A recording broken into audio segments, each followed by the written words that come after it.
जी। तो क्या आप किसी गवर्नमेंट एग्जाम के प्रिपरेशन के लिए अभी तैयार हुए हैं, जस्ट स्टार्ट किए हैं और आपको कॉमन सिलेबस कॉमन सब्जेक्ट जानने हैं?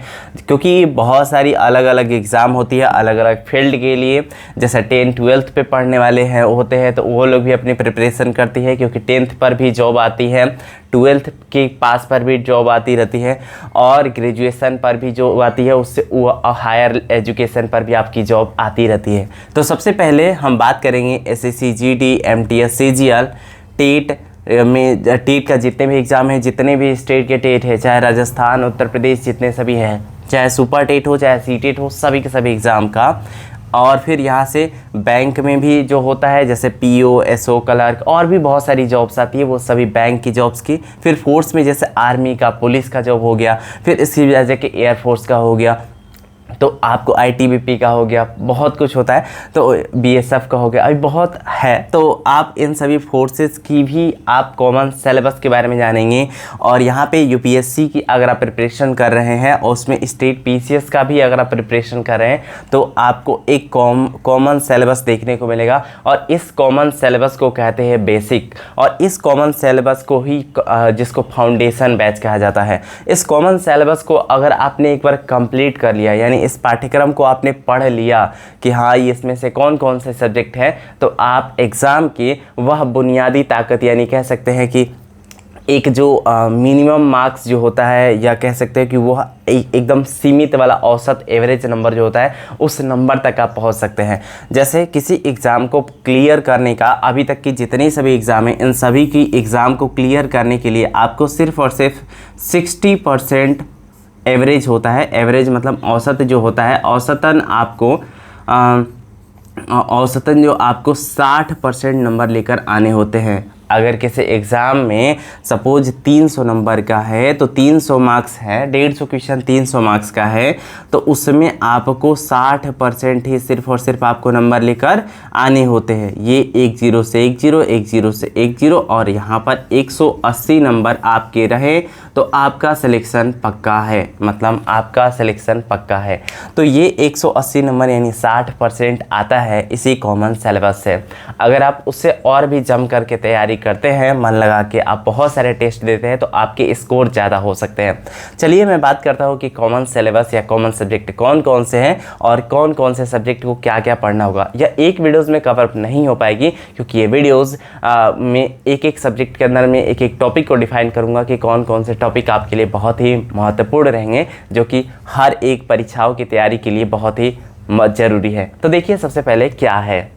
तो अगर आप सब्जेक्ट की बात करेंगे तो ये 5 कॉमन है, जिसको मैंने डिफाइन किया है 5। अभी अगर आप इसको डिफाइन करेंगे तो इसको और भी बड़ा बना सकते हैं, कह सकते हैं कि 15 या 20 या 30 के करीब में हो सकते हैं अगर आप सिलेबस को लेके चलेंगे तो। लेकिन उसमें सबसे बड़ा है जिसका नाम है जीएस यानी सामान्य ज्ञान।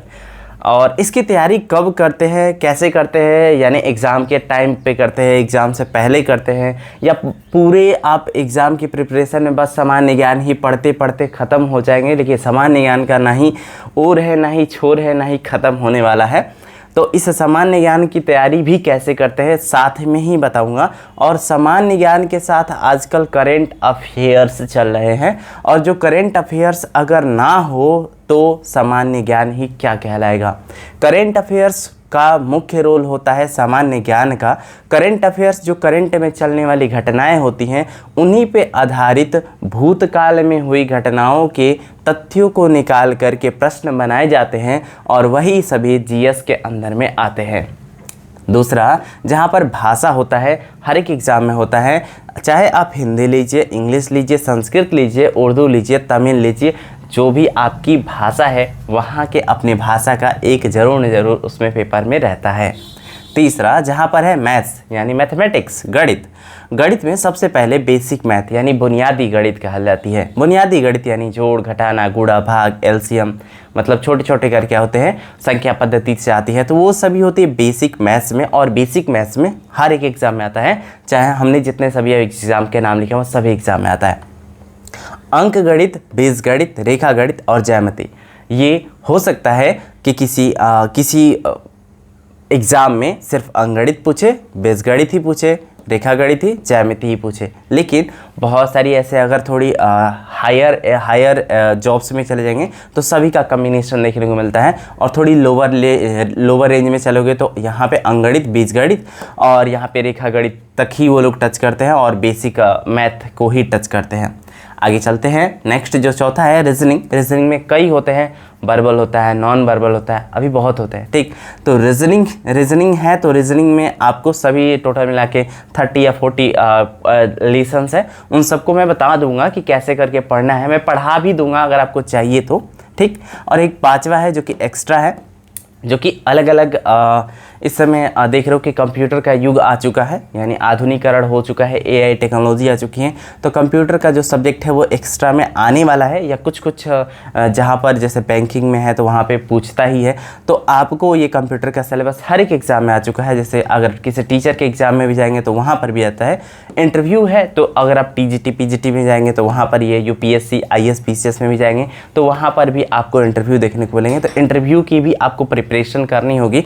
अगर आप सोचेंगे कि आप जैसे हैं वैसे जाकर के हुलिये से जाकर के इंटरव्यू दे देंगे तो हो जाएगा, ऐसा कुछ नहीं है।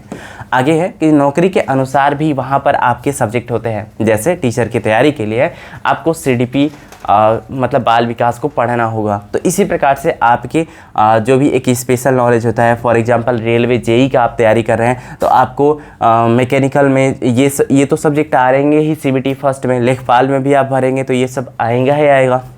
लेकिन जो इसका मेंस का जो एग्ज़ाम होता है, मेंस के एग्ज़ाम में वह नौकरी के अनुसार वो होता है, तो वो एक एक्स्ट्रा सब्जेक्ट में आता है।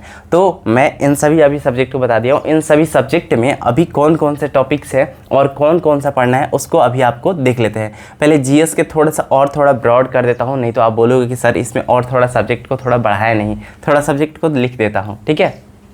तो तब तक के लिए आप लोग इसे लिख लीजिए, नहीं तो स्क्रीनशॉट कर लीजिए, इसको क्लीन कर रहे हैं।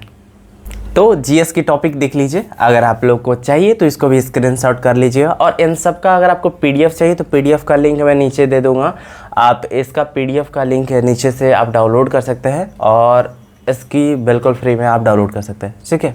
तो जीएस जो सामान्य ज्ञान करंट अफेयर्स का है, पहला है भूगोल।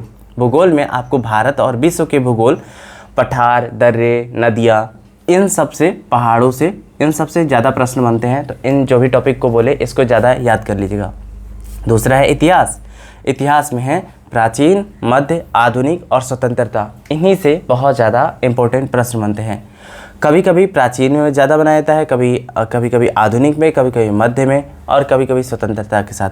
वह इसलिए बनाता है जब करेंट अफेयर्स में होने वाली घटनाएं जो कि प्राचीन की हो तो प्राचीन से बनाता है। अगर करेंट अफेयर्स में जो कि मध्यकाल से जुड़ी घटनाएं ज़्यादा हैं तो मध्यकाल से ज़्यादा प्रश्न बनाएगा। अगर करेंट अफेयर्स में आधुनिक युग से ज़्यादा प्रश्न है तो आधुनिक युग से ज़्यादा प्रश्न बनाएगा। करेंट अफेयर्स में स्वतंत्रता संग्राम से जुड़ी ज़्यादा प्रश्न है तो उससे बनाता है। मतलब इसका यहाँ से लॉजिक होता है एग्जामिनर का, क्योंकि सभी एग्जामिनर यानी जो भी एग्ज़ाम लेने वाले हैं, जो पेपर बनाने वाले हैं, उन लोग का काम यही है कि जो भी पेपर बनाएं वो इस टॉपिक से बनाएं जो कि करंट ओरिएंटेड हो और जो भी टॉपिक से ओरिएंटेड हो, सिलेबस ओरिएंटेड हो। नेक्स्ट टॉपिक है राज व्यवस्था। जीएस के अंदर में आता है, जिसको हम लोग पॉलिटी कहते हैं। इसमें आता है संविधान के जो कि उद्देशिका है उससे कुछ क्वेश्चंस बन जाते हैं। संविधान के आपको अधिकार, जो मौलिक अधिकार, फिर उसको वजह के आपको राज्य के नीति निर्देशक तत्व, इन सबसे थोड़ा ज़्यादा क्वेश्चंस बन रहे हैं आजकल। राजनीतिक पद है, उनके पद की योग्यताएं, उनके कार्यभार, उनकी नीतियाँ, उनकी शक्तियाँ। जैसे राजनीतिक पद है तो जैसे राष्ट्रपति को कौन हटा सकता है या जो भी है उन सब के ऊपर में कार्यवाही के बारे में, उन सब के बारे में पूरी जानकारी आपकी होनी चाहिए। फिर उसके बाद नियम और उसके शासन। कुछ योजनाएं भी इसमें शामिल होती है, जो नई योजनाएं जो लागू हुई हैं, वो कौन सी योजनाएं लागू हुई हैं, उन सबको भी राज व्यवस्था के अंदर में डाला जाता है कुछ जगहों पे। अर्थव्यवस्था क्या होती है? अर्थव्यवस्था में भी योजनाएं आती हैं, नीति आती हैं गरीबी का उन्मूलन के लिए। फिर जनगणना से अंदर में आता है, कुछ प्रश्न आते हैं, ठीक। उसके बाद से कला और संस्कृति से आते हैं, ठीक। फिर उसके वजह के पर्यावरण और पारिस्थितिकी से प्रश्न बनते हैं। फिर पर्यावरण और पारिस्थितिकी में जो आप पर्यावरण पढ़ते हैं ईवीएस, वहाँ से।